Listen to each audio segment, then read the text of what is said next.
अतिशय शिक्षकों की सूची एजुकेशन पोर्टल पर दे दी गई है, जिसमें प्रदेश के लगभग सभी जिलों में शिक्षक अतिशेष हैं। अब शिक्षक साथियों का एक प्रश्न आ रहा था कि सर आखिर हम अतिशेष क्यों हुए हैं, इसका कारण क्या है। तो इसे हम समझने का प्रयास करेंगे। साथ ही हम शालाओं में जो पद संरचना है इसे भी देखेंगे।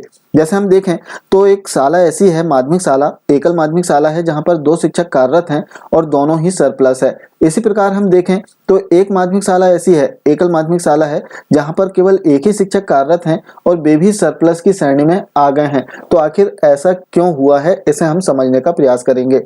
सबसे पहले इसमें बता दें कि जो अतिशेष शिक्षकों का चिन्हांकन किया जाता है वो शालाओं में दर संख्या व विषय मान के आधार पर चिन्हांकन किया जाता है।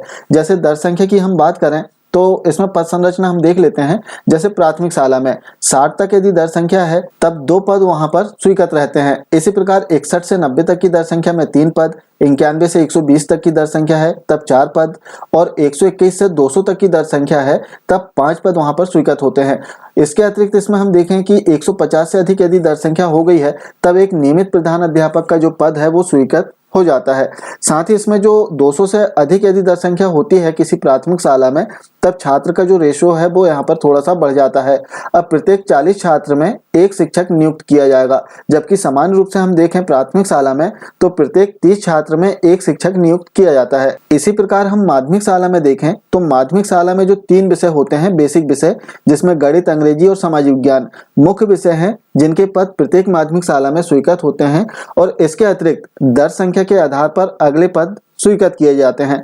जैसे 106 से 140 तक की यदि दर संख्या है तब जो अगला पद रहेगा संस्कृत विषय का रहेगा। इसी प्रकार 141 से 175 तक की यदि दर संख्या है तब इसमें नेक्स्ट जो पोस्ट रहेगी विज्ञान विषय की रहेगी, और 176 से 200 तक की दर संख्या है तब अगला जो पद इसमें आता है हिंदी विषय का, और 210 से अधिक यदि दर संख्या हो गई है तब ऊपर के क्रम से पुनः इसकी पुनरावृत्ति होने लगती है। तो इस प्रकार से शालाओं में विषय मान और दर संख्या के आधार पर पद स्वीकृत किए जाते हैं। अब हम देखते हैं कि आखिर शिक्षक अतिशेष क्यों हुए हैं। जैसे हम यहाँ की बात करें इस एकल माध्यमिक शाला की, तो यहाँ पर 2 शिक्षक कार्यरत हैं और दोनों ही सरप्लस है। तो आखिर कारण क्या है।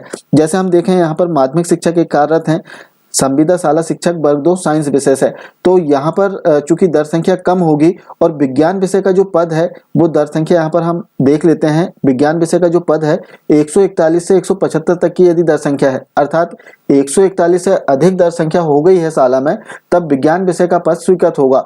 अब यहाँ की हम बात करें तो संबंधित शाला में हो सकता है कि जो दर संख्या है वो 141 से अधिक नहीं हो, इस कारण से जो साइंस का पद है वो यहाँ से सरप्लस या अतिशेष हो गया है। अब इसमें जो दूसरे शिक्षक हैं प्राथमिक शिक्षक हैं, चूंकि माध्यमिक शाला में प्राथमिक शिक्षक के पद नहीं होते हैं, जो प्राथमिक स्तर के शिक्षक हैं वे माध्यमिक शाला में मतलब उनका पद नहीं होता है। जैसे सहायक अध्यापक हो गए, संविदा शाला शिक्षक वर्ग 3 हो गए, या प्राथमिक शिक्षक या फिर सहायक शिक्षक, ये सभी जो शिक्षक हैं प्राथमिक स्तर के शिक्षक हैं, माध्यमिक शाला में इनके पद स्वीकृत नहीं है।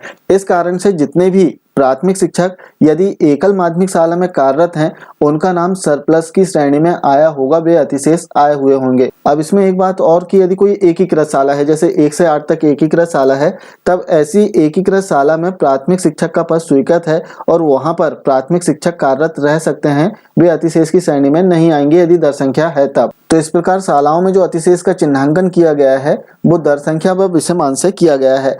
अब आप इसमें चेक कर लें कि आपका जो डेजिग्नेशन है वो इसमें सही प्रदर्शित हो रहा है या नहीं। यदि त्रुटिपूर्ण है तब इसके लिए आप आवेदन कर सकते हैं।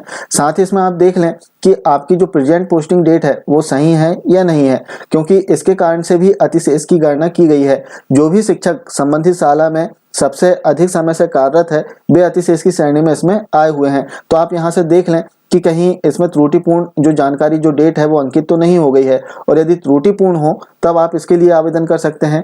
इसके अतिरिक्त इसमें अन्य और जानकारी है, जैसे एज आप देख सकते हैं, और जो दिव्यांगता से संबंधित जानकारी है या फिर गंभीर बीमारी से संबंधित जानकारी है यदि आपके पास में हो तो इसके लिए भी आप आवेदन कर सकते हैं। और जो आपका अतिशेष में चिन्हांकन हो गया है यदि नियमानुसार नहीं होना था तो वो हट जाएगा, और यदि सभी जानकारी सही है और आपका नाम अतिशेष की श्रेणी में आया है तब इसके लिए अब वर्तमान में कुछ नहीं होगा, आगामी समय में काउंसलिंग की जाएगी और काउंसलिंग के माध्यम से आपको नवीन संस्था में ज्वाइन होना पड़ेगा। ये थी अतिशेष शिक्षकों के संबंध में एक महत्वपूर्ण जानकारी। आशा है जानकारी अच्छी लगी होगी। मिलते हैं कुछ इसी प्रकार की जानकारियों के साथ में नेक्स्ट वीडियो में। तब तक के लिए जय हिंद।